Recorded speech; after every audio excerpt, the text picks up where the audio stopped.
আরজিকর কাণ্ডের প্রতিবাদে এবং ন্যায় বিচারের দাবিতে এবং একাধিক দাবিতে আন্দোলন চালাচ্ছেন জুনিয়র চিকিৎসকরা। স্বাস্থ্য ভবনের সামনে চলছে আন্দোলন।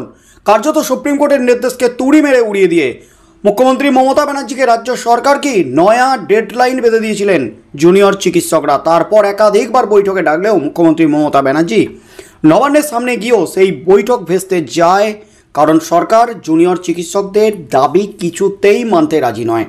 জুনিয়র চিকিৎসকদের যে দাবি লাইভ স্ট্রিমিংয়ের মাধ্যমে বৈঠক করতে হবে, যাতে গোটা বাংলার মানুষ দেখতে পায় কি আলোচনা হচ্ছে। আরজিকরে মৃতা চিকিৎসকের বাবা মা তার পরিবার দেখতে পায় কি আলোচনা হচ্ছে জুনিয়র চিকিৎসকদের সরকারের সাথে। তবে সেখানেই কিন্তু আপত্তি মুখ্যমন্ত্রী মমতা ব্যানার্জি রাজ্য সরকারের। তবে তার মধ্যেই কিন্তু এবার ভয়ঙ্কর বিপদে জুনিয়র চিকিৎসকরা, কারণ জুনিয়র চিকিৎসকদের এই আন্দোলনে সল্ট লেককে উড়িয়ে দেওয়ার দাবি, উড়িয়ে দেওয়ার নির্দেশ, বিস্ফোরক অডিও ক্লিপ ফাঁস করেছেন।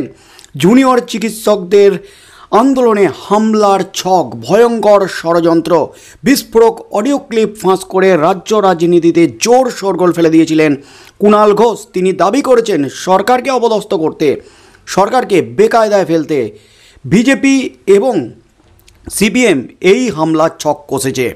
কুণাল ঘোষ একের পর এক বিস্ফোরণ ঘটিয়েছেন সংবাদ মাধ্যমের সামনে। তার সোশ্যাল মিডিয়ায় এই অডিও ক্লিপ শেয়ার করেছেন। তারপরই কুণাল ঘোষের বিরুদ্ধে তদন্তের দাবি তুলে দিয়েছেন একাধিক পুলিশ কর্তা, প্রাক্তন পুলিশ কর্তারা। তাকে জেরা করা উচিত, তাকে জেরা করুক এনআইএ, এমনই দাবি করেছেন। তার মধ্যেই কিন্তু এই অডিও ক্লিপ এবং জুনিয়র চিকিৎসকদের উপর হামলার ষড়যন্ত্রকাণ্ডে গ্রেপ্তার এই মুহূর্তের সবচেয়ে বড় খবর। রাতেই গ্রেপ্তার এক, অবশেষে বড় সাফল্য পুলিশের। অডিও ক্লিপ ফাঁস হতেই কিন্তু তেড়ে ফুড়ে অ্যাকশন শুরু করে কলকাতা পুলিশ, আর তার পরপরই কিন্তু কলকাতা পুলিশের জালে এক কুণালের অডিও ক্লিপ প্রকাশের পরপরই কিন্তু গ্রেপ্তার মেন কালপিট। এই মুহূর্তের সবচেয়ে বড় খবর, কুণাল ঘোষের পোস্ট করা অডিও ক্লিপ ঘিরে তোলপাড় রাজ্য। এই ঘটনায় এবার একজনকে গ্রেপ্তার করা হলো। গড়ফার হালতু থেকে গ্রেপ্তার করা হয়েছে সঞ্জীব দাস ওরফে বুবলাইকে। ষড়যন্ত্রের অডিও ক্লিপ সামনে আসতেই স্বতঃপ্রণোদিত এফআইআর রুজু করে বিধাননগর পুলিশ কমিশনারেট। মুখ্যমন্ত্রীর সঙ্গে জুনিয়র ডাক্তারদের বৈঠক ঘিরে বৃহস্পতিবার রাত অবধি চলে স্নায়ুযুদ্ধ। শেষ অবধি রাজ্য সরকার লাইভ স্ট্রিমিংয়ের দাবি মেনে না নেওয়ায় বৈঠকে রাজি হননি জুনিয়র চিকিৎসকরা। নবান্ন সভাঘরে দোরগোড়া থেকে বৈঠক না করেই ফিরে আসেন তারা। তার 24 ঘন্টা পরই শুক্রবার দুই ব্যক্তির ফোনে কথোপকথনের অডিও পোস্ট করেন কুণাল ঘোষ। সেখানেও নবান্নর বৈঠকের প্রসঙ্গ শোনা গেছে। কুণাল বলেন, ভয়ঙ্কর চক্রান্তের অভিযোগ আসছে। বলা ভালো, একটা ভয়ঙ্কর চক্রান্ত ফাঁস হচ্ছে।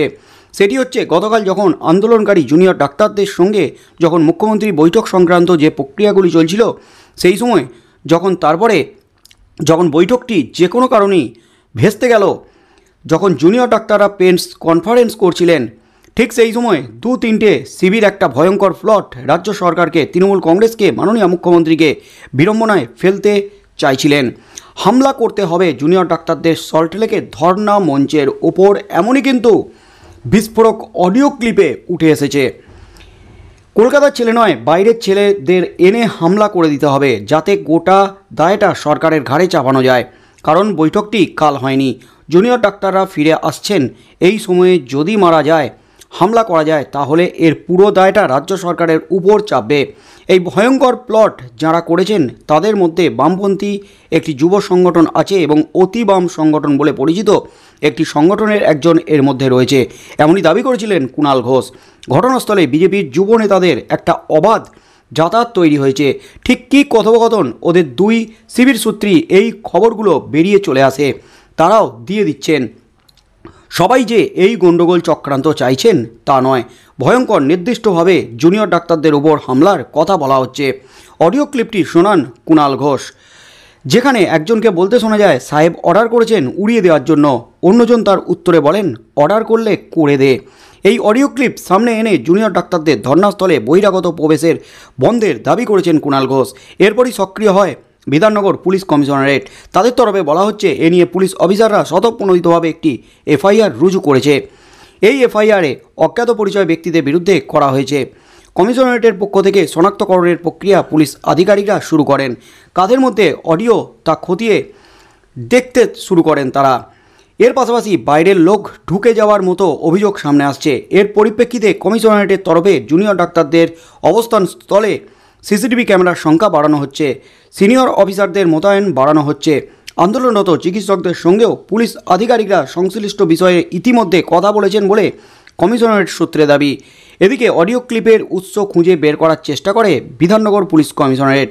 তাদের তরফে বলা হচ্ছে, দক্ষিণ কলকাতার গড়ফা থানার হালতু গার্ডেন রোড এলাকা থেকে সঞ্জীব দাস নামে একজনকে গ্রেপ্তার করা হয়েছে। এরপর তাকে নিয়ে এসে টানা জিজ্ঞাসাবাদ শুরু করেছে রাতভর বিধাননগর পুলিশ কমিশনারেটের আধিকারিকরা। এরপরই তাকে গ্রেপ্তার করা হয়েছে। এই ঘটনায় পুলিশের স্ক্যানারে আরও একজন রয়েছেন, তার গতিবিধিও লক্ষ্য রাখা হচ্ছে। এই মুহূর্তের সবচেয়ে বড় খবর, কুণাল ঘোষ তিনি অডিও ক্লিপ ফাঁস করে বিস্ফোরক দাবি করতেই কিন্তু এবার জালে মেন অভিযুক্ত সন্দেহে সঞ্জীব দাসকে গ্রেপ্তার করেছে গড়ফা থানার হালতু গার্ডেন রোড এলাকা থেকে। তাকে দফায় দফায় রাতভর জেরা চালিয়ে তাকে গ্রেপ্তার করা হয়েছে এবং তাকে জেরা করে আরও একজনের নাম কিন্তু সামনে এসেছে।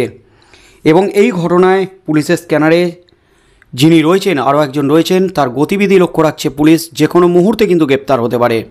তবে এই অডিও কাণ্ডে কি এই দুজনই জড়িত, এরাই কি মেন অভিযুক্ত, সেটা জানার জন্য তদন্ত চালাচ্ছে, জেরা চালাচ্ছে পুলিশ আধিকারিকরা। এই জেরায় কী কী তথ্য উঠে আসে, সত্যি কি এই সঞ্জীব দাসরা অভিযুক্ত, নাকি এর পিছনে আরও বড় কোনো মাথা আছে?